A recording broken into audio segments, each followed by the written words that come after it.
Hello दोस्तों, तो कैसे हो आप सभी? आई होप सब अच्छे होंगे। आज हम तीनों जा रहे हैं बुआ जी के घर पे घूमने के लिए। मेरे साथ मेरी 2 छोटी बहनें हैं। वैसे तो मैं स्कूटी से ट्रैवल करती हूँ, लेकिन आज मेरी स्कूटी में थोड़ी प्रॉब्लम आ गई थी, तो स्टार्ट नहीं हो रही थी वो, इसलिए मैं रिक्शा से आना पड़ा। हमें तो वैसे भी लेट हो रहा था और ये देखो क्रॉसिंग भी बंद थी। फिर क्रॉसिंग को क्रॉस करके हम लोग मोहाली पहुँचे। मोहाली पहुँचते हुए हम लोग बातें करते हुए जा रहे थे। ये देखो क्या ही बोल रही है, पागल लड़की है ये। बोल रही है स्कूटी से आना चाहिए था, क्या ही इससे आ गए हम लोग। फिर उसके बाद में मैं स्कूटी वाली एजेंसी पे गई, जहाँ पे मुझे बात करना था। मैंने उनसे पूछा कि भैया अभी 1 साल भी नहीं हुआ है और मेरी स्कूटी ऐसे कैसे बिगड़ सकती है।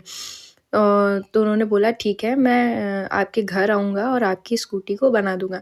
मैंने कहा आपको मैं कई बार दिखा चुकी हूँ, वो स्टार्ट नहीं हो रही है, कहीं कुछ हो जाता है, कहीं कुछ हो जाता है। उन्होंने बोला कि ठीक है, हम आते हैं आपके घर पे कल और आपकी स्कूटी बना देंगे। फिर हम वहाँ से निकल गए। देन फिर हम बुआ के घर पे पहुँचे हैं। ये दोनों भूखी आत्मा खाने के लिए बैठ गई, इनको बस खाना चाहिए। देखो खाने के लिए बैठी हुई हैं, खा रही हैं। फिर मैं बुआ के साथ में नेत्र ज्योति आई क्लिनिक पहुँच गई। वहाँ पे बुआ को अपना चश्मा सही कराना था, उनकी आइज़ में प्रॉब्लम हो रही थी। और ये देखो लेकिन बुआ इनका वर्क है उससे बहुत ही खुश है, क्योंकि वो कह रही थी नहीं भैया अच्छा काम करके देते हैं। तब देखो बुआ कितनी खुश लग रही है। एंड आई लाइक भैयाज़ बिहेवियर वेरी मच। भैया का बिहेवियर बहुत अच्छा था, तो भैया हेलो कर रहे हैं। फिर हम दूसरी शॉप पे चले गए भाई, क्योंकि बुआ को वहाँ पे आधार कार्ड लेना था।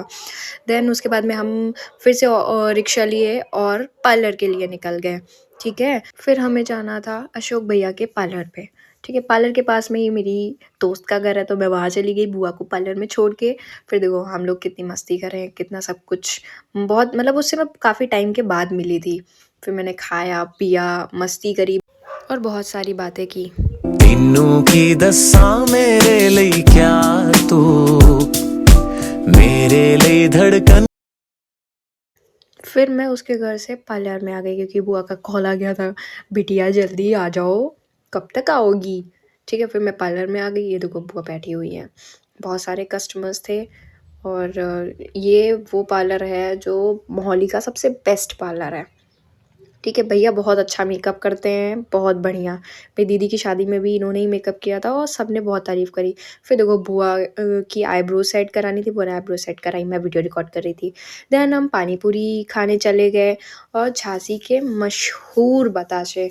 वैसे तो मोहाली वाले अंकल की शॉप की लोकेशन जानते होंगे, लेकिन मैं बता दे रही हूँ कि अंकल की शॉप स्टेशन रोड के पास में जो पेट्रोल टंकी है उसके जस्ट सामने इनकी शॉप है।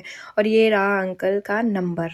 ठीक है, और आप लोग वहाँ पे जाइए और जो लोग खा चुके हैं वो मुझे कमेंट करके बताइए कि अंकल के बताशे कैसे हैं, झांसी के मशहूर बतासे। देन वहाँ पे मेरी फ्रेंड्स मिल गई 2। ठीक है, फिर आगे चली तो एक और फ्रेंड मिल गई, मेरी बचपन की दोस्त। ठीक है, फिर हम लोग वहाँ से निकल के बातें करते हुए, देन बुआ देखो बताशे पैक कर रही थी। देखो ये फिर हम लोग घर पे आ गए। ये देखो दोनों बेचारी वेट कर रही थी। फिर चाय वाय बनाई इन लोगों ने, फिर चाय पिया। सामने की भाभी जी आई हुई थी, बात करी। देखो बिजी इंसान, बस फ़ोन चलाना है। फिर हम लोग हंस रहे थे इस बात पे, क्योंकि चाय में चीनी ही नहीं थी, बिल्कुल भी मीठी नहीं थी। ये हम लोगों का टॉपिक था, इसलिए हम लोग कह रहे थे। और भाई ऊपर से चीनी डाली ना, तो वो एकदम जब लास्ट की चाय हुई तो एकदम मीठी। और मुझे मीठी चाय बिल्कुल भी नहीं पसंद है, मुझे बहुत हल्की चाय पसंद है, कम मीठी हो वो ज़्यादा अच्छा लगता है। देखो सारे लोग बातें कर रहे हैं, सारी सभा एक पास बैठी हुई है। तो आज के लिए बस इतना ही। आपको मेरा ये सेकंड व्लॉग कैसा लगा कमेंट करना और मुझे बताना, मुझे थोड़ा मोटिवेट करना। Okay bye bye.